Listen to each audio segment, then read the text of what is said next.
Oh ben, tu vois l'âge. Tu vois l'âge. Le Bon, la Brute et le Truand est un western de Sergio Leone qui est sorti en 1966. Il retrace l'histoire de 3 hommes qui, pendant la guerre de sécession, préférant s'intéresser à leur profit personnel, se lancent à la recherche d'un coffre contenant 200 000 $ en pièces d'or volées à l'armée sudiste.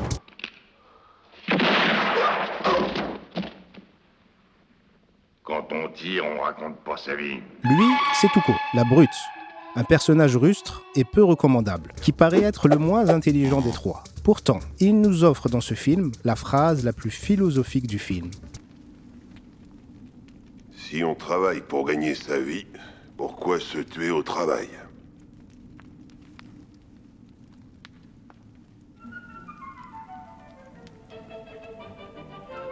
Alors oui, il venait de braquer un pauvre armurier en lui volant une arme et son argent, et il a sûrement dû voler cette poule qu'il tient entre les mains. Mais en ajoutant un peu plus d'éthique, cette phrase doit résonner en nous et nous faire réfléchir. Si je dois travailler pour vivre, c'est-à-dire ne pas mourir, pourquoi me tuer au travail ? Pourquoi faire ?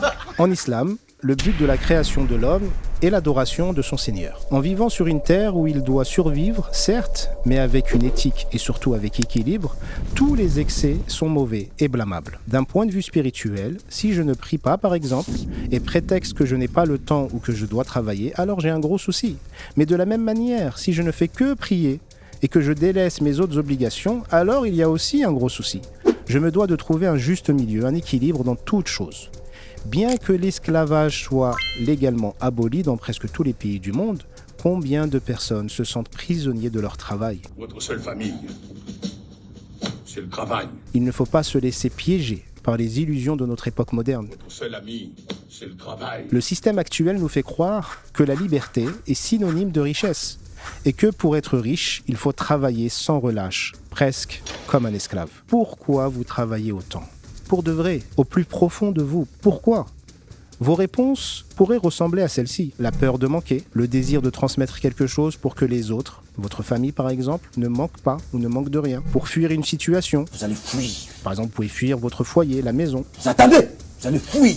Vous pouvez aussi vouloir travailler par désir d'avoir plus, toujours plus, encore plus. Ou alors pour qu'on dise de vous quelque chose qui vous valorise ou qui vous donne l'impression d'être important. En résumé, vous avez soit peur, soit vous êtes constamment insatisfait et n'arrivez pas à vous contenter de peu. Il y a une tradition prophétique où le prophète, que la paix et la bénédiction de Dieu soient sur lui, dit « Un humain n'a jamais rempli un récipient plus mauvais que le ventre. Il suffit au fils d'Adam de quelques bouchées afin qu'il tienne son dos droit. Et s'il ne peut se contenter de cela, alors le tiers pour la nourriture, le tiers pour sa boisson et le tiers pour sa respiration. » Il y a une sagesse africaine que j'aime énormément, qui parle d'un petit pêcheur qui avait un petit bateau et qui se contentait de pêcher un peu le matin, le poisson dont il avait besoin pour se nourrir la journée. Il passait son après-midi à se reposer sur la plage. Un jour, un homme le vit, lui dit « Mais tu n'exploites pas toutes tes capacités. Il faut que tu pêches plus. Si tu passes plus de temps à la pêche, tu auras plus de poissons. » Et là, le pêcheur lui dit « Mais pourquoi faire ?» Il lui dit « Comme ça, tu pourras non seulement te nourrir, mais tu pourras en vendre et gagner de l'argent. » Il lui dit « Mais pourquoi faire ?» Et là, l'homme lui répond « Pour que tu puisses acheter un deuxième bateau et pêcher encore plus de poissons et les vendre encore plus et gagner encore plus d'argent. » Et là, le pêcheur lui répond encore une fois « Mais pourquoi faire ?»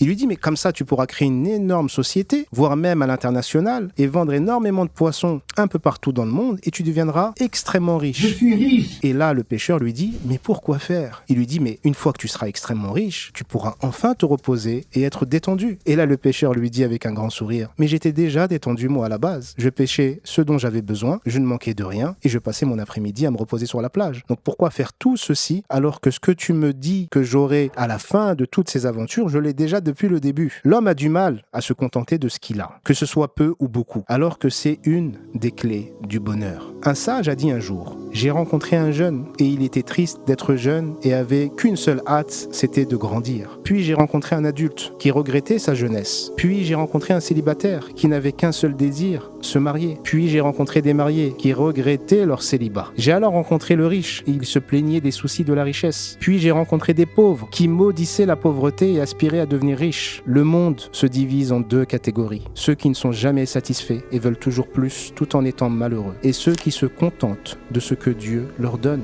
et sont heureux, quoi qu'il arrive.